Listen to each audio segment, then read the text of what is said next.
ప్రతి ఒక్కరి మీద బురదల్లి పేపర్లను వచ్చి రాస్తే ఎలా అధ్యక్ష? అదే ఆ ధర్మం కాదు అధ్యక్ష. అది ఎంక్వైరీ చేయండి. చేసిన తర్వాత తప్పులు జరిగితే ఆ తప్పులు శిక్షించండి. తప్పు కాదు. మేమందరూ రెడీగా ఉన్నాం. ఎవరైనా సరే, ఏ ప్రభుత్వం అయినా సరే, ప్రభుత్వం అనేది కంటిన్యూ ప్రాసెస్. అంతేగాని అది ఎవరి మీద బురద తెలుపుతాము దాంతో దిగుతుండే కాదు. దయచేసి రికార్డు నుంచి మాత్రం ఆ పేరు తొలగించండి. దాన్ని తొలగించే అధ్యక్ష. ఆయన వచ్చి ఎంక్వైరీ చేసి ఎవరు తప్పు చేస్తే తప్పు శిక్షించండి. మంత్రి గారు 1 minute దయచేసి పేర్లు మెన్షన్ చేయకుండా మాట్లాడమని చెప్పి తెలియజేస్తా ఉన్నాను. మీరే చెప్పారు చాలా వేలాది పిటిషన్స్ వచ్చినాయని. ఆ పేర్లని మనం చదవలే కాబట్టి చాలా పిటిషన్స్ వచ్చినాయి. కొంతమంది మంత్రుల మీద వచ్చి ఉండొచ్చు, మాజీ మంత్రుల మీద. పేర్లు మెన్షన్ చేయకుండా చేయండి. అడిషనల్ డీజీ సిఐడి పర్వ్యూలో ఉందని ముందే చెప్పారు అధ్యక్ష.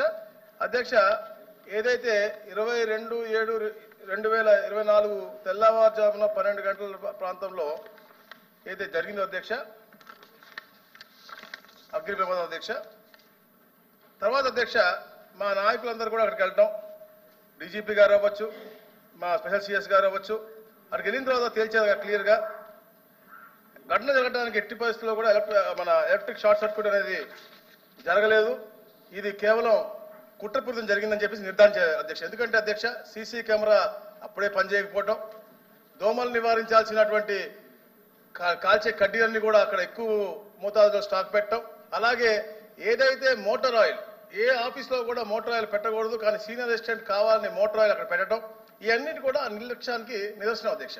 అందుకే అధ్యక్ష ఏదైతే కెమికల్స్ కూడా వాడారు అని చెప్పేసి ఫైర్ ఆఫీసర్స్ అంతా కూడా ఒక నిర్ధారణకు వచ్చిన తర్వాత అధ్యక్ష దాన్ని సిఐడికి ఇవ్వడం జరిగింది అధ్యక్ష. ఈ ఘటన జరిగిన తీరుపై ప్రాథమికంగా అంచనా ప్రకారం మాజీ RDO MS Murali, P Ramachandra Reddy, అంటే ఈ పేరు చెప్పచ్చు అధ్యక్ష, అది కూడా చెప్పకూడదు అధ్యక్ష, అలా అడగడం అధ్యక్ష.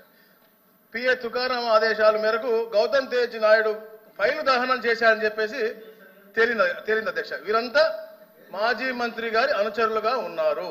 అయితే ఈ నేరారోపణ ఆధారాలు సహా విచారణ సిఐడి నిరూపించాల్సి ఉంది. అయితే అధ్యక్ష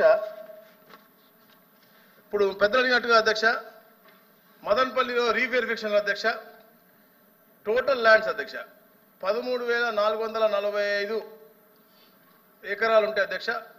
లా ప్రకారంగా జరిగింది 8,882 అధ్యక్ష.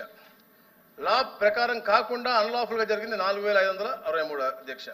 అలాగే అధ్యక్ష అసైన్డ్ భూమి ఫ్రీ హోల్డ్ అయింది అధ్యక్ష, రిజిస్టర్ అయినాయి 731 అధ్యక్ష. దాంట్లో అన్లాఫుల్ గా 200 అయినాయి అధ్యక్ష. అలాగే అధ్యక్ష పెద్ద అడిగినట్టుగా reverification of assigned lands from made free hold 48,000లో 25,000 లాఫుల్ గా అయితే 23,000 అన్లాఫుల్ గా జరిగినాయి అధ్యక్ష. నేను ఎందుకు చెప్తా ఉన్నాను అధ్యక్ష, ఈ కుట్రకి మూల కారణం ఇక్కడే ఉంది అధ్యక్ష.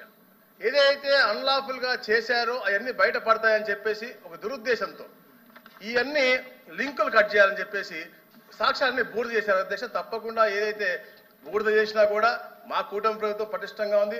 మా అధికారులు పటిష్టంగా పనిచేస్తా ఉన్నారు. మా అధికారులు కూడా అక్కడికి వెళ్ళారు. తప్పకుండా సాక్షులను పట్టుకుని ఆ బూడిద నుంచి కూడా బయటకు తీసుకొస్తారు అధ్యక్ష. ఏదైతే 2,443 ఫైల్స్ దగ్ధమైనాయో బ్యాక్వర్డ్ ఫార్వర్డ్ ఇంటిగ్రేట్ చేసుకుని అన్ని ఫైల్స్ కూడా రిట్రీవ్ A to Z అన్ని కూడా రిట్రీవ్ చేసాం అధ్యక్ష. దాంట్లో ఉన్న దోషులు ప్రతి ఒక్కరిని కూడా వాళ్ళు చెప్తా ఉన్నారు, పేరు చెప్పొద్దని, కానీ తప్పకుండా ప్రతి ఒక్క దోషుల్ని కూడా రాబోయే రోజుల్లో మా సిఐడి అరెస్ట్ చేస్తుంది అధ్యక్ష. థ్యాంక్ యూ అధ్యక్ష. Question number 13558 minister for agriculture.